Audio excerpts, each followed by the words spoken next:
tippy, tippy, tippy. No creaking. Go. You can go get fired up, but just do it at a gradual incline up the stairs.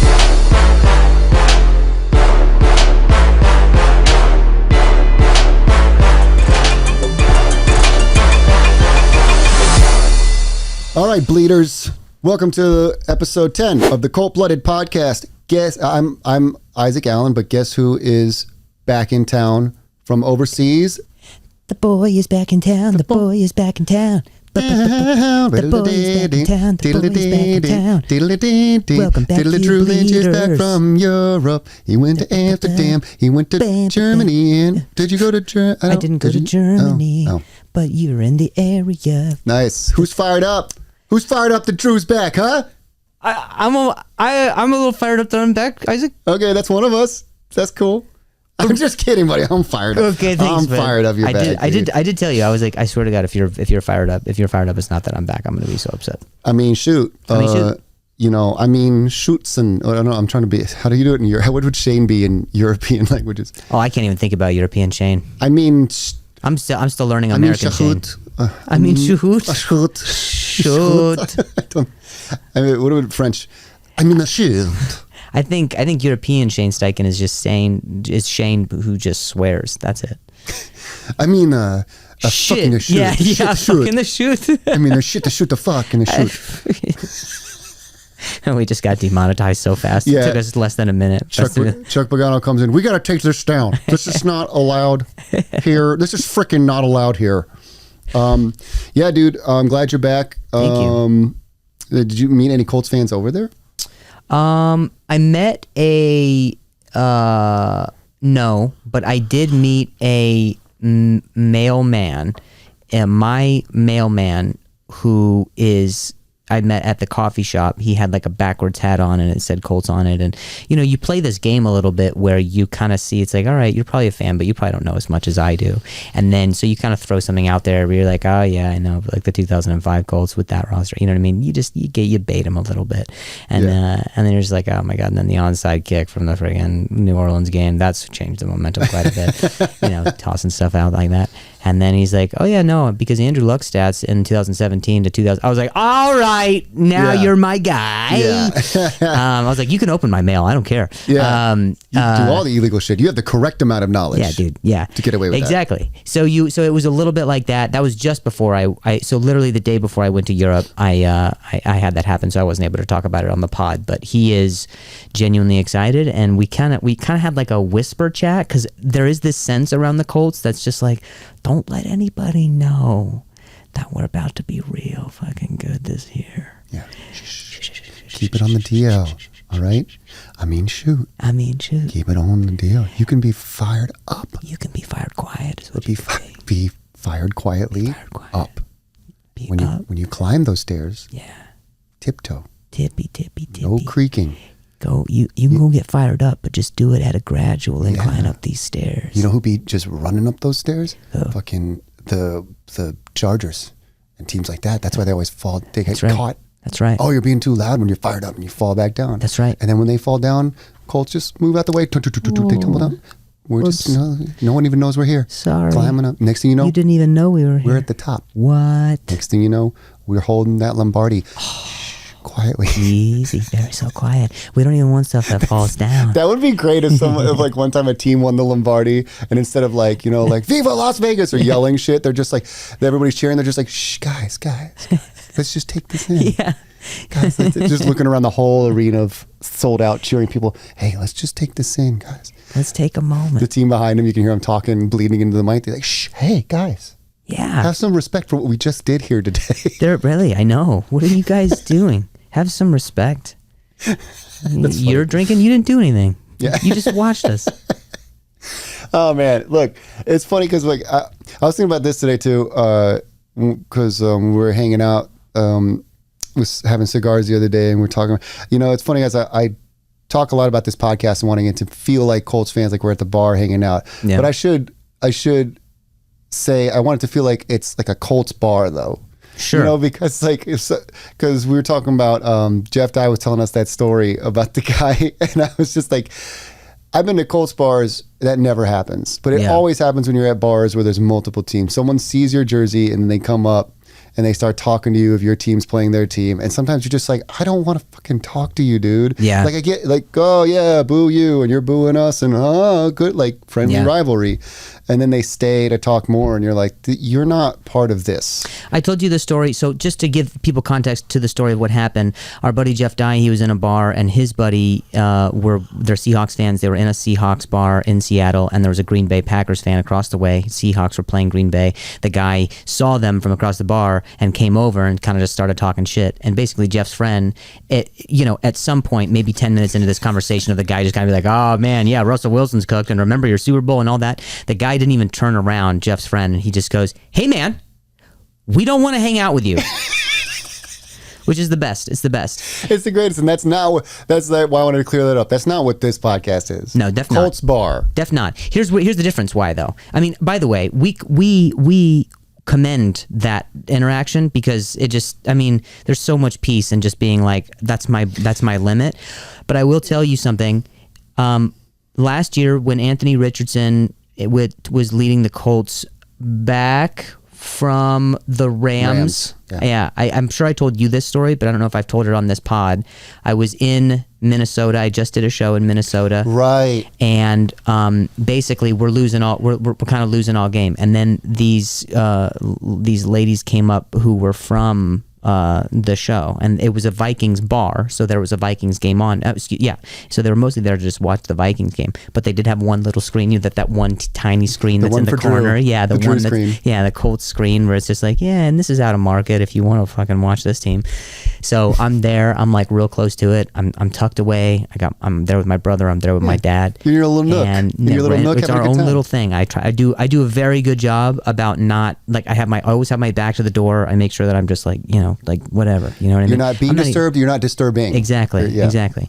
So Anthony Richardson is leading us back. I mean, it's insane. I remember. Yeah, he's leading us back. I mean, and we're tied. I can't remember. We're tied in the fourth. Mm-hmm. We tied it up in the fourth. It went to overtime. That's right. Yeah. Okay, so that is right. So it did go to overtime. And then Puka caught like 80 passes in a row. And then right to the end zone, and our defense didn't do anything. Yeah. So what happened was the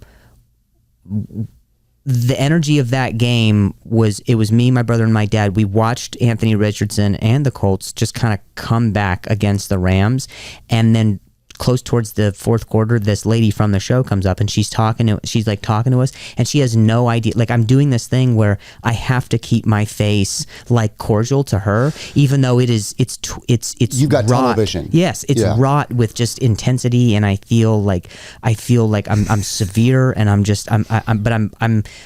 that's the way I feel, but the way that I look is like, oh no, I'm glad that you came to the thing, and it's good to see you and whatever. But she's hanging out, and she's like, so do you travel a bunch? And I'm just like, fucking lady, like, dude, you have no idea. And so then I see this is right around the time that Puka starts catching all these things, and they're chipping down the thing, and I was like, lady, I'll kill you. I will kill you. I will kill you right now. I'll kill you, and I'll put you in the street with a bag. Don't fuck. Like, literally, I'll throw you in the ocean. Like, literally, all I wanted to say was like, fuck off. Like, literally, I just wanted I'll to throw be you like, in the Great Lakes. Yes, yeah, I will. You will. No one will know which one. You. No one will know which one. I can't name the 5 of them right now. I can tell you which one it's not going to be. Superior. Yeah, that's because right. That's not what you are. Exactly. Right now. Exactly. You're very inferior. Yes, that's right. And so it just, I was so mad about it because I blame the loss. To this day, my brother and I blame the loss of that game on that lady. This is what. We do. We do. That's funny. We're coming back, dude. We're coming back. Yeah. My brother and I do weird things, man. We got up. I was like, did you wash your hands that time? He's like, I didn't wash my hands. And I was like, all right, we're fine. And whatever. Here's and the thing. Any other time I'd make fun of you for that. Even though we all do stuff like that from time to time. But it's like, dude, that game, it was the first time you saw the real potential of Anthony Richardson and the dog in him. It's the first time you saw the dog in him mixed with the potential. Yeah. And it was the first time the team coalesced through adversity, against a team that is clearly more experienced than ours in so many ways, and more refined with Sean McVay. And we've got a first-time head coach. We got a first-time QB. Right. We got Aaron Donald getting blocked by whoever the tackles were at that point. Right. You know what I mean? We're still figuring that out at the time. Yeah. It's like, so it's like, quadruples like the intensity of just a normal comeback. Yeah. You know what I mean? Exactly. So, and it's game 3 or 4 or something. So it's like now you're finding out Richardson can do this early. Yeah. So it's like, lady, read the vibe. Yeah. I have a bubble on me and you're pushing against it right now. It's like a Doctor Who episode. Like you're coming inside my force field and I'm just like, no. Yeah. And I'm in a Colts gear. I'm in Colts gear. Oh, I'm watching the only Colts screen. You know, it's just, and it's just, it like, you got that thing where it's Minnesota nice, you got it, and I get it. Yeah. But at the same time, it's just like, maybe bring some awareness, Wisconsin awareness. Yeah, you know what I mean? But that's like, the thing. But that's the thing. As a Minnesota lady, she should know better. About even if football, she's not for into, sure. even if she's not into football and the Vikings, she's for a fact she is friends with enough diehard Vikings fans. Oh, they were there. She was there with her husband who was watching the Vikings So game. she should know. Yeah. It's like, I mean, you know how it is. They see you're the celebrity in their mind.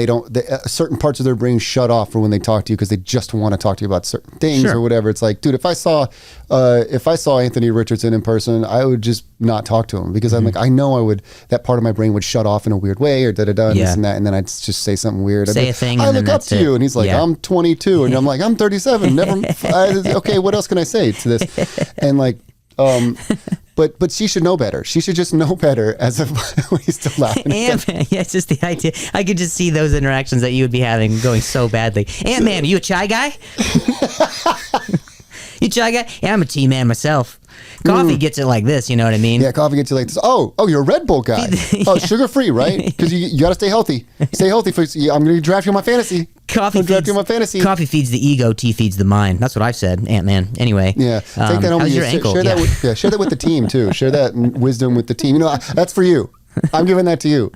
Just like when people give you like a punchline that sucks. They're like, what if you talk about that? That's yours. That. You can have that. You can have that. Listen, Anthony, there's a way you can throw. If you come from, like a 37-degree angle. Your mechanics are good. But listen, Anthony. What's weird about your left hand is so sometimes I notice there are other quarterbacks in our division. They kind of bring it right up to the chest. Yours kind of goes a little bit up. And so maybe that's why some, I don't know. So you got a pretty deep ball. But here, if anyone knows short passes, it's me. Here, get under me. Get under me. Yeah, let me show you what I'm talking about. Let me show you what I'm talking about. Get under me. Anybody got a football? You don't have a football? Anything. Basketball. Yeah, give me a basketball. So here's the thing. You got to snap it to me, Anthony. Anthony, get down real quick. No, really get your hands on. Where are you going? Anthony, come. Get under me is the craziest thing to say. Will you sign my basketball?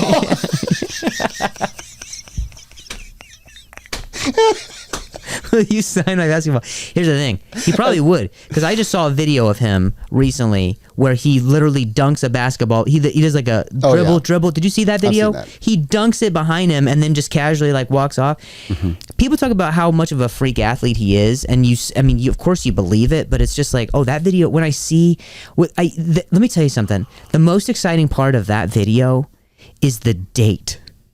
I'm like, that was yesterday. Oh, yeah. Post-surgery. Because I got confused because he did that once before, too. He dunked a ball like last year like right when he got drafted by us or right before or something. Yeah. And so when I saw that, I was like, is that the same video? I don't know, like whatever. I just kind of breezed by it. But it's like my buddy who's a Colts fan, Durand is his name. Shout out to Durand. He lives in LA. He sent me like that video via text. And it just, and I just was like, if he's sending it, that means... Because he's deep into it too. Yeah. So if he's sending it, that means it's recent. There was a video so in that same thread, we're all excited to see Anthony Richardson dunk a basketball. He's a freak as far as an athlete. I mean, that relative athletic score is, it's up there. It's like 11. Yeah. So the two following videos that are also in that thread of him really just kind of dropping them in the bucket and at long distances, football wise, were just incredible.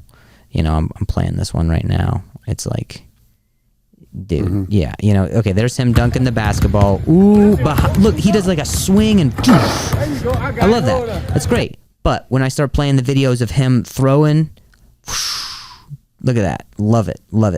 Yeah, I talked a little bit about on the solo episode last week. I talked a little bit about like everybody was scared of the shoulder thing, and then they were saying it's like, oh, we're surprised it didn't happen sooner. And I was asking like, I wonder if that means like, but that's weird to me. It's like apparently before it was sore, they had back-to-back heavy throwing session days. So it's like, did they kind of do that on purpose to kind of test, like, why isn't it sore yet? Let's see if we can make it sore. Oh, interesting. You know what I mean? Find the limit. I don't know if that's good, but we also came up with scoot with the coot. Yeah, is love that. going to be a phrase when our offense is humming. I love that. And Scoot the coot, baby. When you get use that, by the way, if you want this season, whenever we get a first down. Yeah. How about, let's say this, when we hit 5,000 subscribers. Ooh. On anything, YouTube or audio pods. Yeah, streams, love that. We'll start making Scoot with the Coot t-shirts. Ooh, I love that. And then whoever wants them can get them. I love that. Scoot with the Coot. Jim Bob Cooter is our offensive coordinator. And I don't know if you saw, I made up a little song with it too. Yeah, dude. Yes, it's kind of a weird work. It's kind of a weird. I felt weird watching it, but it's some of your best. So we never got to talk about what it is that's got me fired up. Do you mind if I pivot it right here? Over to what shoots got me shoot? Scoot? I'm fired up for this pivot. I'm fired up to pivot to fired up. Hell yeah. This is what's got me fired up this week. I am so happy to be back, but I read an article recently that said that Anthony Richardson trains with his quarterback coach in Jacksonville, Florida. That's got me fired up because get used to the weather. Get used to that. Acclimate yourself to the swamp. Feel the absence of teeth. We should hold training camp in Jacksonville. We should just go down there. Yeah, we should hold it at Duval. I literally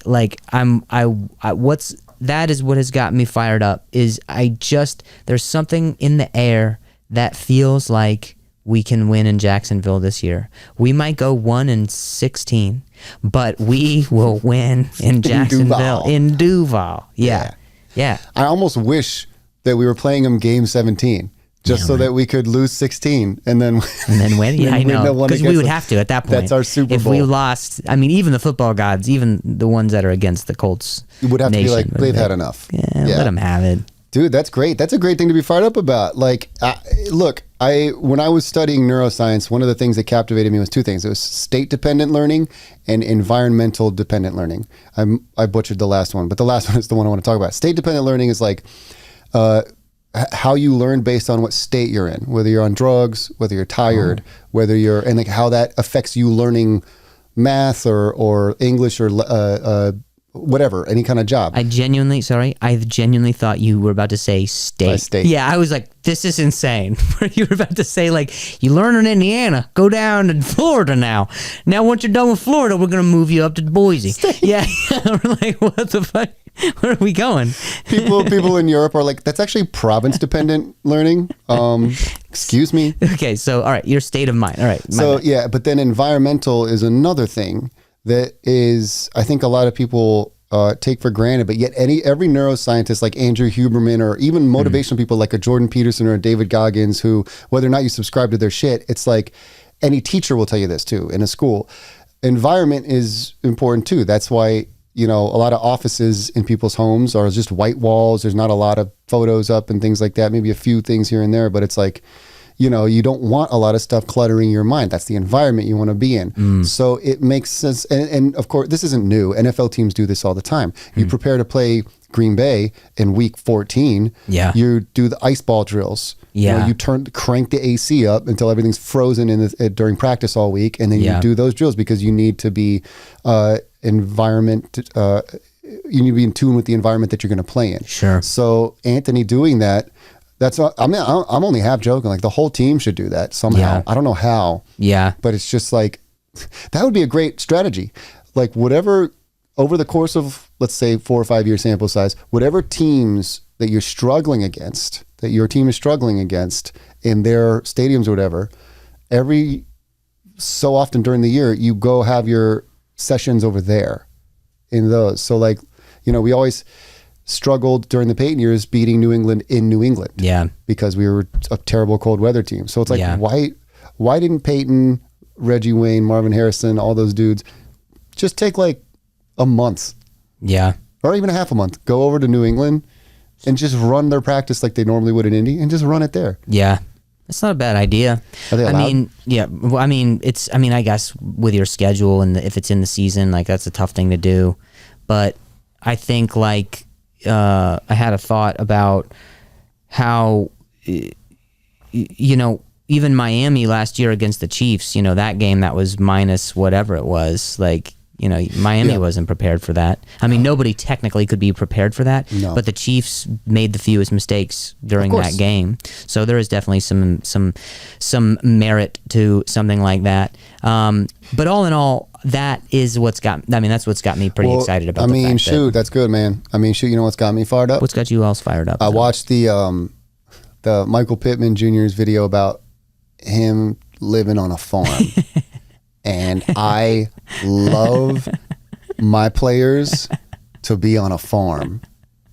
There's something about NFL players who just like live on farms and like work with chickens and goats and fucking alpacas and ponies and Australian shepherd dogs and shit. That those are just like the best NFL players. There's something about, I think, the solitude of it. Yeah. And the interacting with animals, you just get a little bit of that animal on you. Sure. You know? Sure. And it's like, you know, Michael Pittman's already a dog, but it's like, bro, it's like, it makes me think that his focus is only on football and his farm. Yeah. Because he's not going anywhere else. Right. And no farm is in the middle of everything. They're all isolated. They're in the middle of nowhere. Yeah. So, I mean, they're going through the video. It's all this land. It's just like, he's just like, yeah, I'm just here with me and my girls and, you know, my wife and, you know, hell, come say hi to this chicken over here or whatever. And he's just like talking. And I'm like, yeah, man, this is the kind of guy that's going to take us to the Super Bowl. Hell yeah. You know what I mean? Look at Von Miller. He was like the first one that was like, that whole series or whatever, the whole video where the op-ed where they showed like, him showing them his chicken farm. He had the whole chicken farm. This was like Von Miller in his prime. And something clicked in me right then when I was like, that makes sense. Like, I don't want my players to be Terrell Owens, to be constantly out in the public eye and blah, blah, blah, because it's not a production thing. Yeah. We already know Terrell Owens was a great producer, but was a terrible teammate and was a terrible for every team that he played against. Sure. Michael Pittman, we already know he can put the numbers. We already know he can produce. Having a farm shows that he is not one of those dudes at his core. Right. Who is, because some people claim like, oh, I'm a team guy and I'm a this and a that, and then they go do the TO shit. Yeah. And some people are the opposite. They claim to be like the solitary, and you find out really they're a team guy. They're just sort of weird or something. Sure. But it's like, it all lines up with Pittman. He's like, not only do I go produce and get the most receptions ever last year, but then I'm also, every time I go back to somewhere, I'm just focused on the farm. Farm, football, farm. Well, back and forth. There's something so like colonial about that, like where you're just like work and then more, and work is like, he's just constantly I'm just working on this thing and then I just do. He's never simple. Not focused. Yeah, exactly. It's just simple. I do this and then I have this. I also read somewhere that Michael Pittman was going to have that farm regardless of where he got his contract, and so he was going to still have that farm in Indiana. So that's just who he is. That's the thing that I really liked about watching that stuff and getting to know that thing is like, there's somebody who lives in Indiana where you hear all this shit. Like even CJ Stroud last year was like, oh man, Indy was like a whack out town or whatever, where he said there's not shit going on in Indy or whatever. And it's called Naptown. I get it. Fine. But at the end of the day, for you to associate that nothing is going on with it being not a great place to live or find things to do or to find peace there, that's different. You know what I mean? So what I like about seeing Michael Pittman and on his farm and being like, I like to see players happy. You know, I like to see him happy where the team is. You know what I mean? I don't like the idea that it's like, yeah, okay, obviously if you live in like a city like Miami or New York or LA or maybe even San Francisco, like if you live on these coastal towns or whatever, like, you know, then there's I think you could even make the argument that there's more distractions. You know what I mean? Right. It's like in Green Bay, it's like during the season, it's football. All the players are in the off season, they do whatever.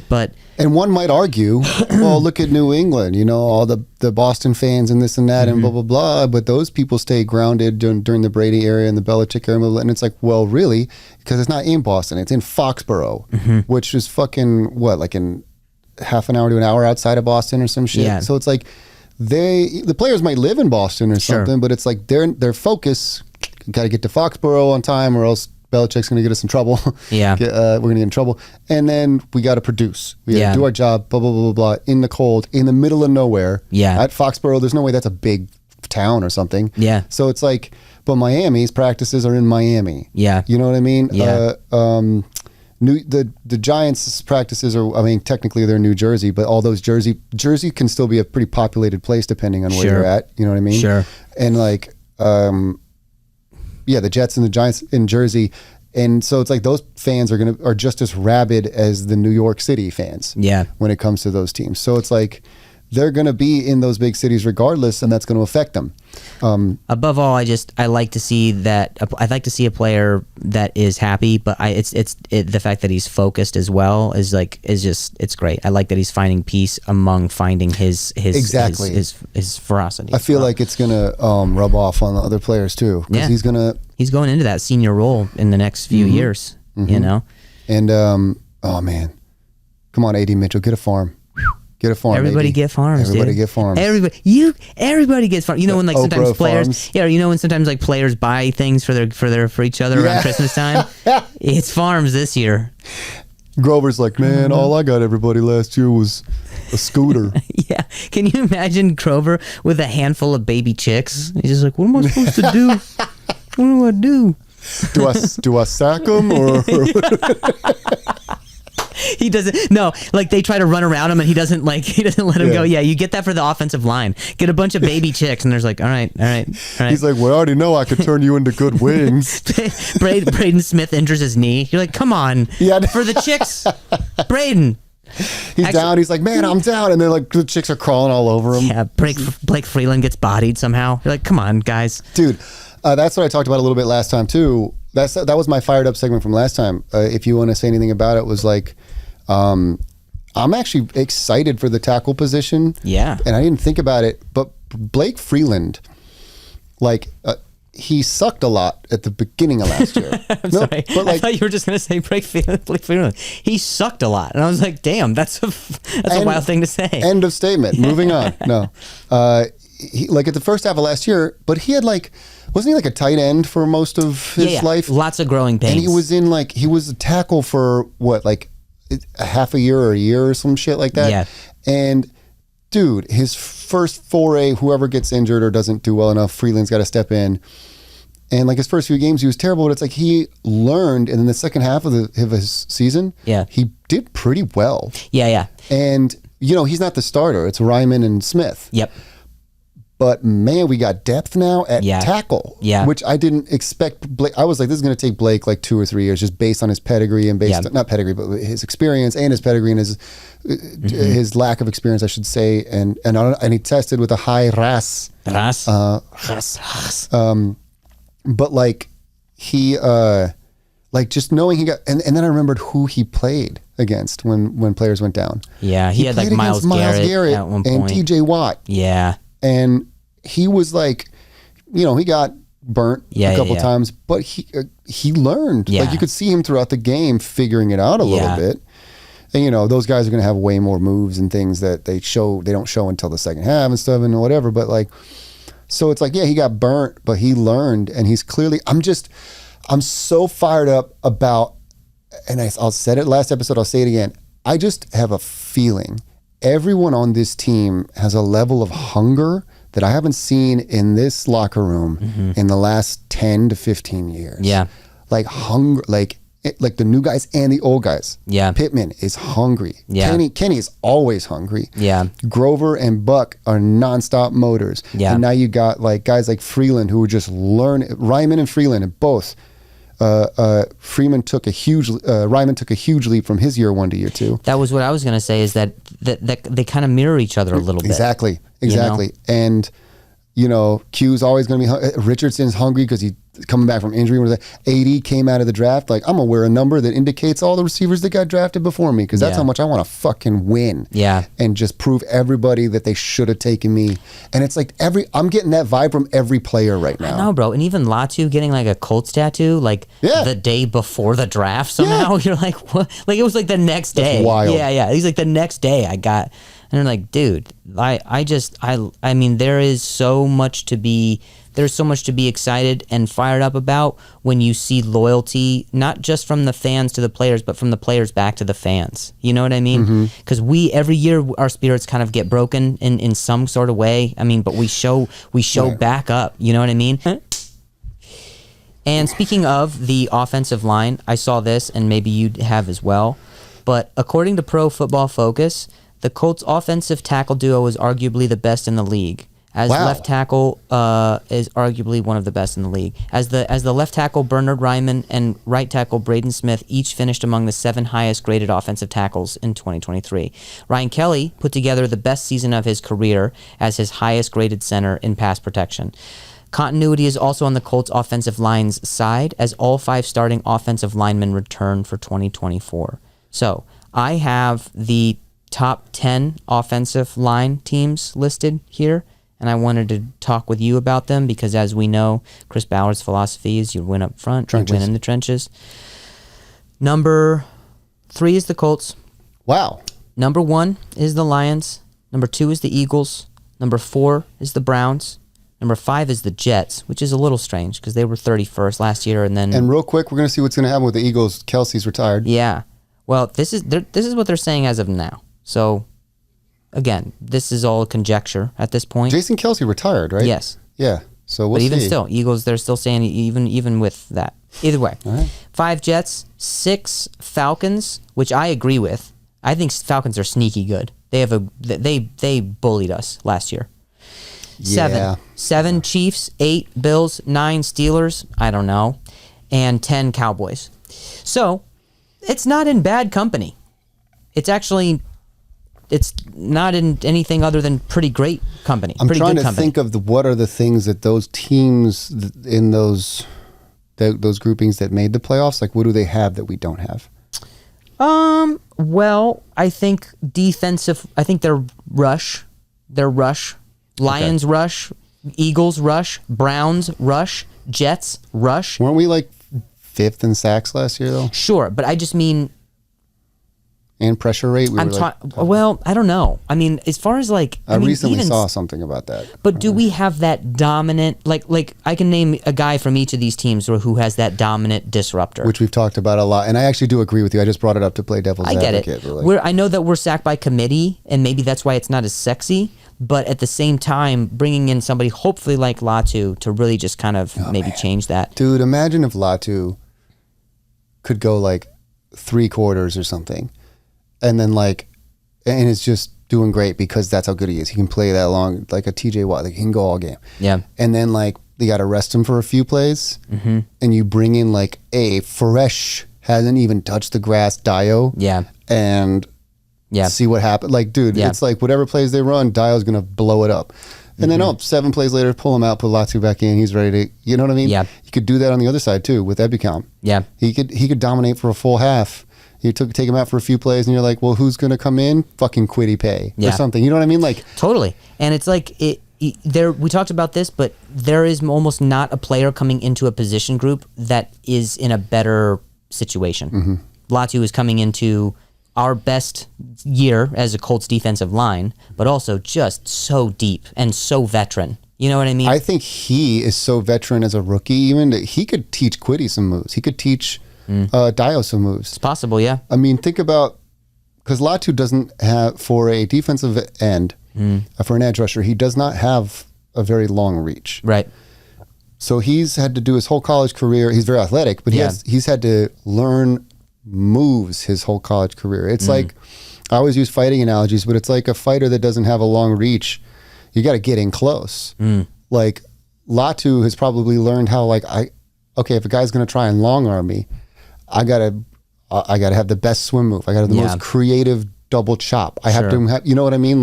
Sure. And that's his intelligence then might be able to correlate, because Quiddy and Dio, I'm not saying they're not intelligent, but their big claims were, their big claims to fame, so-called, in the Colts locker room, and Ballard's traits of them were Dio was long and rangy for an edge. I've been on an elevator with that guy. He is, I'm not as tall as his arms. I was going to say his arms are your height. It's nuts. And then Quiddy was fast twitch as hell, just super get off. That's why he gets all the pressures. Right. But these two guys just don't have the moves. So even I think a rookie like Latu who's like, look, I don't have your guys' Traits. physical traits. Yeah. I do have your athleticism. Right.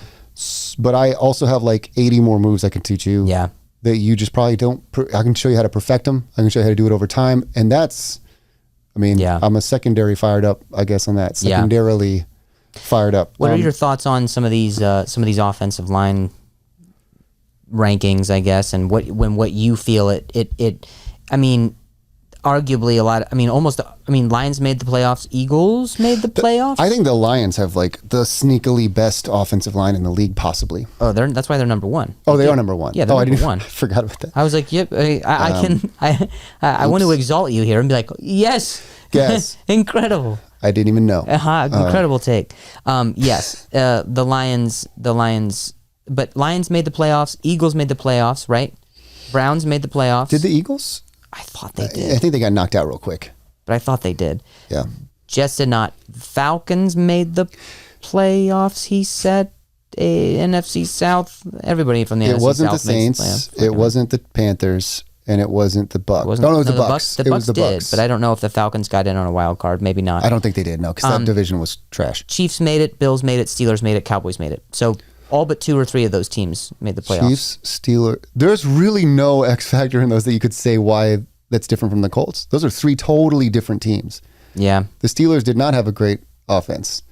No. And playmakers, and yet somehow they had no stability at quarterback. Then you have the Chiefs who had total stability at quarterback, but they have like no talented receivers except for Kelsey. I mean, not no talented, you know what I mean? Like no big names. And then what was this? The other one, the Eagles? No, the Bills, Steelers, Cowboys. The Bills, yeah, they're the only one. They're probably the most consistent. Yeah, they're similar to us. They're similar to us. They don't have like a lot of like big superstars other than their big stupid stars, big stupid idiots. They don't have a lot of big stupid idiots over there like us, and neither do we. I mean, like they don't have other than Josh Allen. Yeah. I mean, they have teams that they have great talent, but just nobody that's like who's there? Like who? Do you know anybody on the Bills defensive line? On the defensive line, was that Russo guy? I think that's the only one. Right. And they're all talented. What happened to the guy that was on the Colts that was killing it over there? Why can't I remember his name? He fizzled out on the Colts and then tore us apart when he went over there a couple of years. I don't know, but that's a common thing that happens with the Colts. Oh, I know. It was because he was a 3-4 guy, and a 4-3 guy. We tried to put him in like a 3-4 scheme on the end, which is like just not. Or it was either that or the opposite. But I don't know why I don't remember his name because I was super high on him and I was mad when we let him go. No, and then he just went and killed it with the Bills. Like Jerry Hughes. No idea. Still, Jerry Hughes, that guy. That was one of like, I think that was one of Grigson's like first picks. No. And I actually did like him, but it was like, well, Pagano's switching everything to a 3-4, and we're like, well, then why are you drafting like this? You know, that's a story for another time. But I want to get into some fan stuff since we actually do have fans. Oh, cool. And I just want to read some stuff that you guys wrote in, that y'all wrote in, that I'm so happy. And feel free to write more in, I guess. Oh, I told them to ask, to comment, and if I ask a question, answer it. And some of them actually did, which is for the first time. So I appreciate y'all, y'all bleeders out there. One person from Beyond the Play on YouTube said, let's see here, said, so grateful for this pod. As a Colts fan from Indy living in Paris, I need this. Capitals need this. Oh, wow. So Levi Weather said, this is my favorite pod. Simon Lorenzo said, damn, good pod. Like punctuated like that, like, damn, good pod. Oh, wow. that does change it. Like he just noticed it, like, oh, there was a pod going back. Damn, that's a good pod. Yeah, anyway. that was really good. Did you just see that podcast? And then one person commented, the reason they lost against the Falcons is, and then it's like a paragraph. So that's where I'm going to stop that. Oh, wow. Yeah, that's enough. But I like those too. No more comments. So last time I asked, when I got like, I don't know how much of the episode you watched, the solo pod, but I was like so excited about the offense, like just in general. Yeah. With the 4 playmakers as receivers. Yep. The packed tight end room. I didn't even talk about that. And then the offensive line I went off on for a while. Richardson and Taylor. Like I was just like, dude, who's going to do anything? Yeah. So I said, that we were going to score like 20. I think I said 28 points a game, and then I wanted people to write in and be like, "What do you think our PPG is going to be?" And What are a couple people saying? people, Christopher Kerrigan says 25 points per game. I'd be happy with 25 points a game. I think I'd be happy. I'd definitely be happy. I'm shooting high too. When I say 28, like I'm shooting high, but this is the time to shoot high. Sure. As a lot of these comments have said, they're just because a lot of times we'll talk about like, we're erring on the biased side of things. And they made a good point. They're like, this is the time of the season for that. Yeah. This is the time to be like, we're going to put up 45 points a game. Yeah. AFFPV says, you're getting me fired up even more for this season. Okay. And then someone said... Oh, and then he also said he thinks 27 points per game. Okay, I think that's good. And he says, love the show. Well, we were 11th last year. 11th in points per game. Yep. Considering we probably didn't get that much better in our secondary, but we did get better up front defensively. Yeah. And I just think, Anthony Richardson and Jonathan Taylor, they only had 2 snaps together or something? 3? Oh, dude, not even not even like where they were involved with each other, right? Yeah, no, just 3 snaps together. So it's like we did that with Gardner Minshew, and I think people at times they underestimate Gardner Minshew, and then sometimes they overestimate. So I think it happens both. That's the definition of a journeyman quarterback. Is what you just said. Right. Easily overestimated, easily underestimated. Yeah, yeah. But I think like you can look at last season and say, all right, you can look at last season and say, all right, maybe we lost some games because of Gardner Minshew, maybe. You can also look at it last year and say, maybe some games were managed well enough that in a situation with AR, they might not have been. So those also could have been losses in times that they were wins. It's possible. True. It's possible. Yeah. So what I think that we're banking on coming into this next season is Anthony Richardson is going to make mistakes. How does our defense and overall team respond? That's interesting because I kind of said in a way, not the opposite, but like I said in the last episode, like I think that our thing is going to be just like the Manning era and the Luck era, which is put up like not that our defense is as bad as it was in those eras, right? But we're gonna win most of our games by putting up points and seeing if other teams can play catch up. And until they make a mistake and our defense will capitalize. Sure. Which was the entire identity of the Peyton Manning offense. Right. And most of the Andrew Luck offense. Yeah. That's true. Our team, I mean. And I just feel like it's not the opposite of what you're saying, but it is like Richardson will make mistakes. I just think the offense, despite him going through growing pains, is going to compensate well for those growing pains enough to where we're still going to put up like 28 points a game. Yeah, and maybe it's not necessarily that it's up to the defense to figure it out. It is kind of also up to the offense a lot as well. Like, let's say Anthony Richardson makes a mistake. Even looking at the Rams game last year, he was just kind of finding him. He was dealing with some adversity. He was dealing with a tough team in the first half of the Rams game last year, and then he had to work his way all the way back. Now, using whatever it is that he's learning every single play, coupled with momentum and coaching. I mean, he himself couldn't be in a better situation with Shane Steichen. I just think it might also be up to the offense to, yes, produce, but continue to, I think interceptions are going to be thrown. I think little miscommunications are going to happen, but I mean, it really is going to. I'm shocked. I would say I'm shocked that so many of these professional NFL pundits believe that we get fewer wins this year than last year. Dude, talk about firing me down. Yes, when you said that the other day about the PFF guys saying that we're gonna. I know.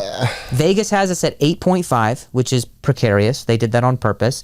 8.5 over or under wins as of this moment, and PFF, both the guys over there, took the under. You can't blame Vegas for that when you look at like the last 3 seasons. Yeah. We were pretty much at 8.5 all seasons, no matter who was quarterback, no matter who was starting, no matter who was hurt. Right. It just somehow ended up that way. Right. So I can't blame Vegas for that. I just think that the kind of things Vegas can't measure are going to impact us more than it would impact most other teams in the NFL right now. Like, we're going to get like the Vegas odds at 8.5. It's like we're going to get 3 or 4 more wins than that based on the intangibles that Vegas just can't. They don't consider because it's all math. They can't. They're not going to sit there and go like the presence of Richardson and Freeland taking a leap and Ryman taking another leap and Latu coming in. They had never seen him play, so it's like I get Vegas doing that. The PFF guys, it's like the opposite. I don't get that. Yeah, I don't get how you could say that and call yourself Pro Football Focus guys. I mean, I guess they don't like the Colts. Well, I guess it's also. I don't want to be that guy. They do not give love to the Colts. That's hilarious. They don't. Here, you know how they give love to the Colts. They gave love to Latu prior to him getting drafted to the Colts. That's the way they give love to the Colts. And he wasn't at. Yeah, exactly. Now where is it? Where is it? Literally, they had a whole section on like, who I think is actually really sneaky good this draft. I remember watching it 2 days before the fucking draft, and they were like, who's actually sneaky good is this Latu guy. Haven't heard it since. Yeah. He got drafted. What's changed, Isaac? Let's play detective. This isn't this was a great pick by the Colts. You don't hear that. No, you don't. Yeah. No. It was just like, oh, okay. Anyway, so the Texans, I think, did you know that the Texans are, I'm sorry. It's this now. Do you know that what? Did they give reasons for why they picked the Colts to not win as many games? What was their reasoning? They have to give reasons. Yes. It's exactly what I said. They think that there were things that went in the Colts' favor because they were being game managed by someone that was veteran, like a Gardner Minshew. Whereas Anthony Richardson still has a lot of question marks at health and as far as availability, and has question marks about this is ostensibly his rookie season. I don't buy it. Based on what Richardson showed last year, I don't buy it. I just don't get these PFF motherfuckers. I don't get. Sometimes I get them, and sometimes I think they're right, but like, I don't get how you can fucking say that. Yeah. When, okay, that like literally they're just going off of quarterback. Like quarterback's just this be all. And dude, look, I know that the quarterback is the most important position when it comes to making the playoffs. Yep. I get that. But dude, I can kind of see where they're coming from, but they're not taking into account all these other things that maybe just they don't dig into it deep enough because they're not Colts fans that are diehard like me and you. Maybe these things we're talking about, and maybe that's the reason for this pod, are the whole reason why diehard fans exist. Sure. We are diehard Colts fans. We will find things that PFF will not find because they got to go through all 32 teams. It does feel a little blanket. It does. Yeah. And it feels like that's kind of their free space on their bingo card. They're just kind of like, oh, whatever. We'll. I mean, that's easy to just kind of skirt. Mm-hmm. But, yeah, I think that's why. I mean, Colts fans are passionate. Fans of any football team are going to be as passionate as they are because they know the inner workings of things that aren't. But I will say, like, I watched another podcast. Shout out to Brett Coleman. He does a great job. I mean, he's phenomenal. He's a Texans fan, but he still looks at the Colts in an unbiased way, and he does an excellent job breaking down. Yeah. I think he took somewhere between 9 and 11. I think he put his floor at if 9 and 11 wins, and I think he put his floor at. It's like they added 2 more games to the season. I think he put his floor at 8. Okay. I think so. A floor of 8. A floor of 8. I think that's generous. I think that's generous for a floor. Maybe it was 6. Fuck. A lot of people say 6. Yeah. So that's not as generous. That's pretty normal. Yeah. But I don't know. I mean, I think we talk about the Texans pretty unbiasedly too for being Colts fans. Sure. I mean, I think that they're gonna fall over their heels because their head is so fucking big, hitting the ground right now. It's insane how big-headed a lot of the Texans fans. I liked Texans fans even last year during the year. The off season of Texans fans, I'm like, what is going on, dude? Texans fans are easily, along with Colts fans, I think the most likable fans in the AFC South. Yes, they're usually very like, oh, okay, well, we're gonna hopefully. Yeah, but it's because they get their dick kicked into the dirt for so long. Yeah, sure. And so they know when to appreciate something when it's good and to not talk shit. Right. And Colts fans are kind of the same way. Before Manning, and then we got Manning, and we were like, we're just happy. Yeah, we're not going to talk shit. Yeah, of course. Except for when it comes to Patriots fans, then it's like, I want to wring your neck. But it wasn't. And then you have like the Jacksonville fans that are just non-existent until they start winning. And then you're like, here they are. And they know nothing about football. And then you have the Titans fans, which are the worst fans in the AFC South. Yes. Hands down. Yes, I agree. Hands down. You're the saying most Titans? Annoying fans. Because Yes. any sliver of any positivity they get, they fucking ride that into the sunset that doesn't even exist because they'll never win a championship. You know what I mean? They'll just ride that shit all the way thinking that they're going to fucking get to the sunset and then realize that's not a sunset. That's a fucking blazing asteroid hurtling right towards their franchise. Jeez, man. That's graphic. No, that's it. That's what I think of Titans fans. Dude, there's a buddy of mine who I like him, but he was a Titans fan. And this was back when Chris Johnson was in his prime. Mm-hmm. So he'd come in his Titans jersey and he would laugh and we'd hang out. He was a buddy of mine. We'd hang out, but every time something would happen on offense, the quarterback would take the snap and every time he turned to hand it off, I would hear him every time without fail go, Chris Johnson! So he would just do that. Chris Johnson! And then he'd get like 2 yards and he'd be like, man! And then Chris Johnson! Next time, snap, and then it's like, he goes to hand it off and he's like, Chris Johnson! And then he would pull it back for a play action and he'd be like, oh. It was just like insert Derrick Henry. And I'm like, this is what that to me that sums up every Titans fan watching football. Yes. He's like, hey man, our players are our players, and we got some stars, and those are the only ones. I don't know who Nick Westbrook, Frakina is, but hey, this is Derrick Henry guy. Like it's just, to me, they're just like they want to talk a lot of shit Southern style, but don't follow their teams the same way like a Bama team would. You know what a Bama fans would. Yeah. You know? That's the thing. Know your backup right guard. Know you're looking. Yeah. Know you're looking. Yeah. All right. That's true. Anyway, so what I'm saying is that frustrated me. That frustrated me what PFF kind of put in as far as their bid for under 8.5 wins. That really pissed me off. And then seeing that the Texans are the favorites to knock the Chiefs out of the AFC. Yeah. Which is what I mean. Don't look at me like that. That's crazy. This is their second year with a second rookie. That's why I'm looking like that, because it is crazy. Second year for a rookie, second year for a rookie head coach. Like, what are we talking about? The face you're seeing me make is like, why is it's not like you're wrong. It's like why I'm thinking. I'm deep in thought. Like, who would make that claim? It doesn't make any sense. Easily still. I think it's any of the NFC North team. I think it would be the Bengals. I think it would be the Ravens. I think it would be the Bills. AFC North. Yeah. Like, what do we? I don't know. That's just crazy to me. Dolphins, maybe. Yeah, probably maybe. not. But probably not. But maybe. Fucking. I don't know. It's that's one of those things that you know why I think they did that. Why? Why I think the pundits say that to make me mad. To Texans, because they're gonna hop on your Twitter in a minute and be like, we listen to the pod. That's fine. And fine, we have go on there. responses. I don't go on there. Look, you're gonna get X'd. But I think it's because these same teams that you just mentioned, Ravens, Bills, Bengals,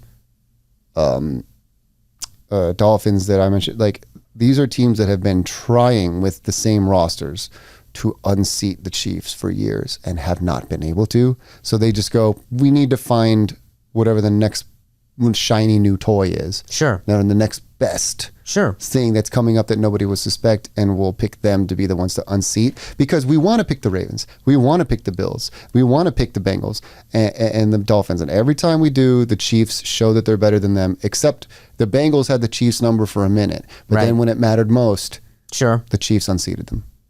I think the Chiefs are ahead above every other team in the AFC, as stacked as the AFC is. That's the way I feel. But I will tell you that for the Texans to get some level of hype like this, when they were a play away from being the third seed. By the way, the third seed. By the way, third in the division, not the seed. The third in the division. Yes. Okay, because we were third in the division because we lost that game. Yes. All right. So third in the division.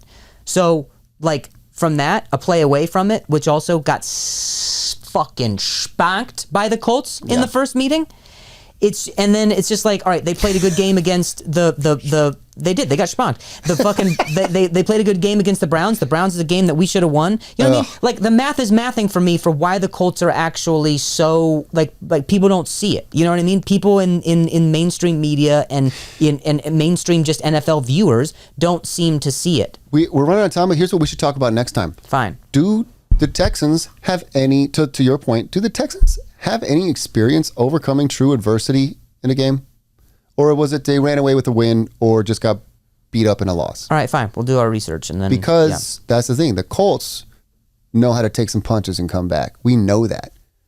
But yet Texans fans, and maybe I'm sounding a little biased. Maybe we're biased as Colts fans in this. But I think the Texans maybe last year, they didn't have their one big comeback win was against us in the last game of the regular season. Mm-hmm. What other games do you talk about with them when it comes to like close calls? I can't think of one. And I watched most, if not all, of their games last year. Well, then let's go back and do our research. I want to make sure that I'm not just completely shooting out my ass here, but I would like to be able to do some research so I can speak on this in an educated way. Yeah, I just think Anthony Richardson not having the full year is what's causing people to say this, because Stroud had a full year and he killed it, and their defense is up and coming, their offense is up and coming. We get it, blah blah blah blah blah, and they got a great head coach. So they also have a harder schedule, and they have what is deemed as or coined as the sophomore slump, which could potentially be, whatever. That sometimes just happens. That just happens with teams. Yeah. I think they're going to hit a little bit of a wall this year. Harder schedule. In an unbiased way. I'm not saying they're not going to make the playoffs or not going to be great. I just think they're going to hit a little bit of a wall at some point this year, and they're going to have to overcome that, and that's going to be their test. Can they climb this wall? That's going to do it for the Cold Blooded podcast. If you hit 5,000 subscribers, if we hit there, we'll start making Scoot the Coot t-shirts and 5 Pots t-shirts. 5 Pots. Fucking Pittman's out there somewhere. Yeah, and it's going to be that picture of him getting his head bent back like a Pez dispenser. 5 Pots. Yeah, and then Scoot with the Coot. I mean, that's just going to be a photo of him like this, arms crossed with the headset on his little beer Jim belly. Bob Cooter, dude. He looks like a guy who can just eat hot wings. He eat hot wings and hot dogs. Yeah, well, anything that says hot in the name, Jim Bob's eating that shit. Nothing, they're just regular. Scooting with the Coot. Scooting with the Coot. You gotta scoot with the Coot. Scooting with the Coot. Yeah, gotta scoot with the Coot. Scooting with the Coot. All right, that's it. Later.